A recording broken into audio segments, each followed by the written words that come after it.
उसके बाद हम लोग देखेंगे वाटर ऑन अर्थ। तो वाटर ऑन अर्थ में ओशियंस में जो है 97.2% पानी है और बाकी बचा दूसरा पानी जो है वो 2.8% है। अगर इसका टोटल वॉल्यूम देखें तो 1,377,900,000 किलोमीटर क्यूब इसका वॉल्यूम है।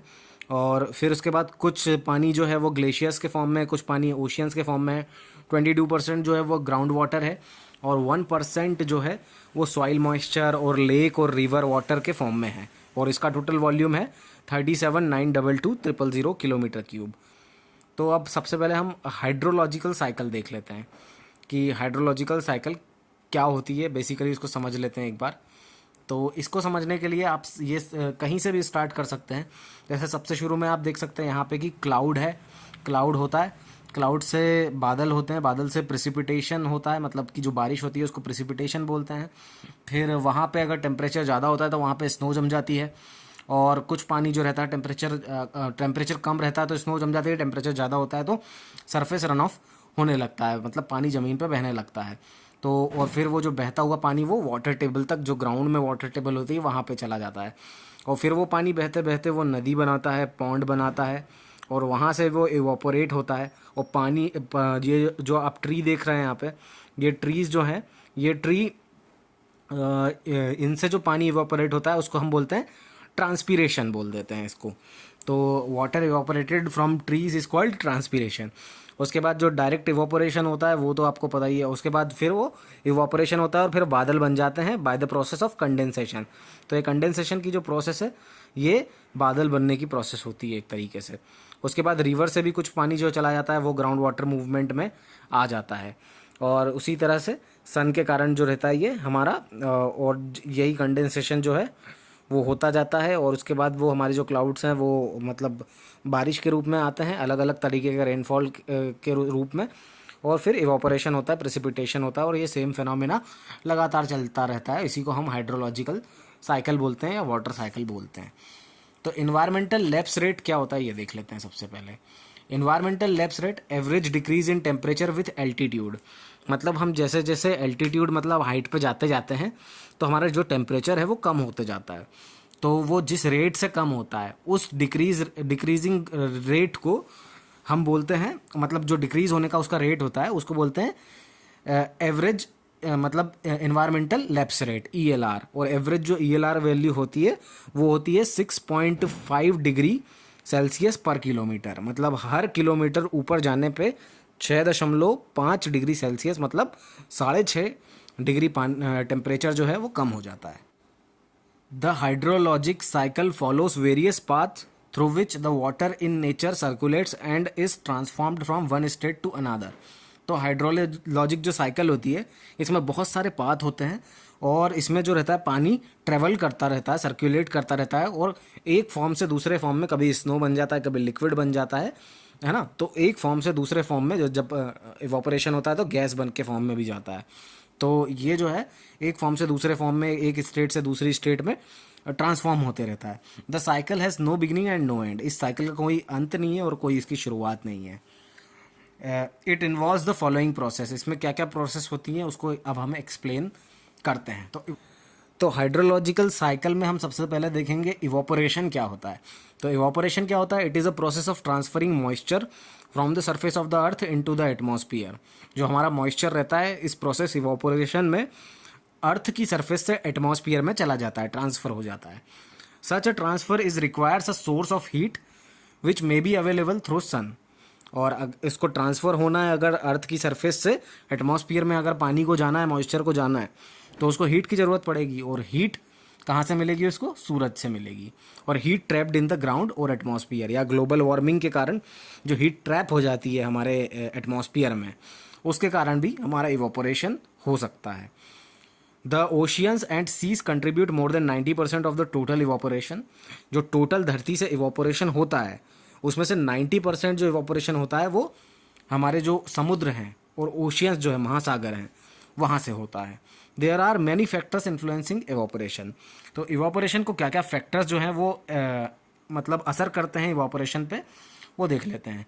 मेटीरियोलॉजिकल फैक्टर्स होते हैं। मेटीरियोलॉजिकल फैक्टर्स मतलब टेम्परेचर, ह्यूमिडिटी, विंड, प्रेशर और प्रेसिपिटेशन, ये सारी चीज़ें इवापोरेशन पे असर करती है।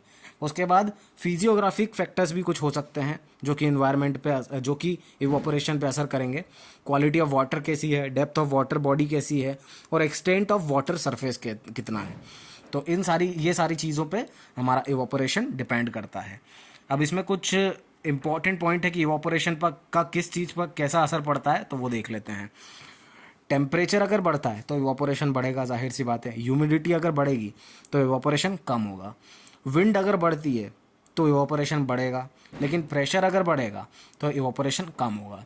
प्रेसिपिटेशन अगर बढ़ेगा तो इवोपोरेशन कम होगा। प्रेसिपिटेशन अगर ऑन गोइंग है, अगर लगातार बारिश हो रही है, तो उसी सेम टाइम पे हमारा इवोपोरेशन जो होगा उसका रेट कम हो जाएगा।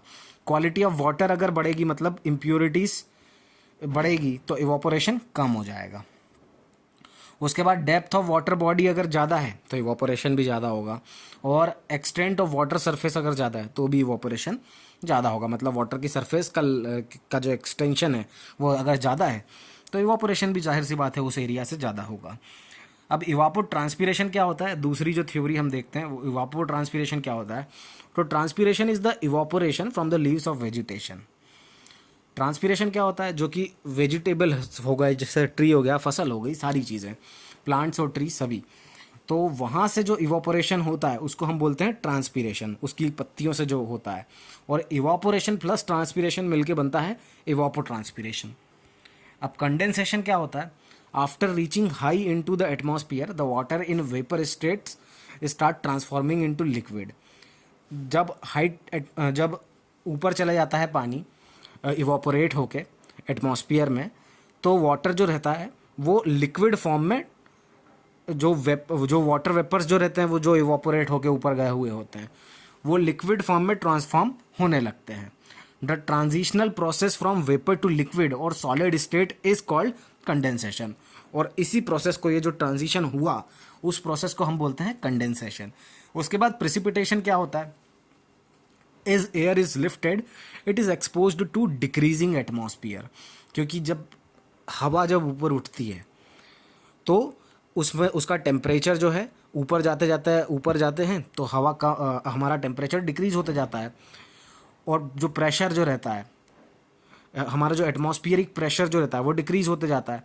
The decreasing pressure cools the air, और वो जो एयर है उसको वो ये डिक्रीजिंग प्रेशर कूल ठंडा कर देता है। And such cooling ultimately cause precipitation. और जब ये इस तरह की कूलिंग होती है और तो अल्टीमेटली बारिश हो जाती है, प्रेसिपिटेशन हो जाता है। अब इंटरसेप्शन क्या हो जाता है, इंटरसेप्शन मतलब होता है प्रेसिपिटेशन फॉलिंग ऑन वेजिटेशन। जब भी पानी किसी वेजिटेशन पे गिरता है तो उसको हम बोलते हैं इंटरसेप्शन। थ्रोफॉल भी हो सकता है बाय ड्रिपिंग थ्रू वेजिटेशन और from leaves into the ground. उसके बाद स्टेम फ्लडिंग भी हो सकती है by trickling along the branches and stems. Branch और स्टीम्स के थ्रू ट्रिकलिंग भी कर सकते हैं। और इंटरसेप्शन क्या होता है, by holding on in the leaves और ब्रांचेस और स्टेम्स। और जब पानी रुका रहता है वहाँ पे, उसको बोल देते हैं हम इंटरसेप्शन। उसके बाद इन्फिल्ट्रेशन और पर्कोलेशन क्या होता है, तो ये डिफरेंस आप ज़रूर समझिए कि infiltration is a phenomena which water enters the soil, percolation is a phenomena in which water moves through the soil.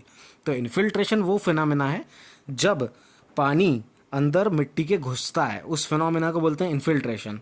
और जब पानी मिट्टी के अंदर, सॉइल के अंदर ट्रेवल करता है, उस फिनोमेना को बोलते हैं percolation. Infiltration happens almost instantly wherever percolation continues for a long time. तो इन्फिल्ट्रेशन तो बस एक मोमेंट होगा, बस उसी वक्त जब सॉइल के अंदर घुस रहा होगा पानी, उसको इन्फिल्ट्रेशन बोल देंगे। तो इन्फिल्ट्रेशन जो रहता है वो इंस्टेंटली हो जाता है, लेकिन पर्कोलेशन जो रहता है वो कंटिन्यू रहता है, बहता रहता है सॉइल के अंदर पानी, तो वो लॉन्ग टाइम तक चलता है। उसके बाद इन्फिल्ट्रेशन रेट क्या होता है, the rate with which water is entering the soil. जिस रेट से पानी सॉइल के अंदर घुस रहा है उस रेट को इन्फिल्ट्रेशन रेट बोलते हैं। उसकी यूनिट जो होगी वो सेंटीमीटर पर आवर में होगी, या एमएम पर आवर में, या मीटर पर डे में उसकी यूनिट हो सकती है। Depth of water entered per unit time, कितने टाइम में कितनी डेप्थ ऑफ पानी अंदर घुस रहा है, उसको इन्फिल्ट्रेशन रेट बोलेंगे। और इन्फिल्ट्रेशन कैपेसिटी क्या होती है, तो जो मैक्सिमम रेट होता है इन्फिल्ट्रेशन का, उसी को हम बोलते हैं इन्फिल्ट्रेशन कैपेसिटी।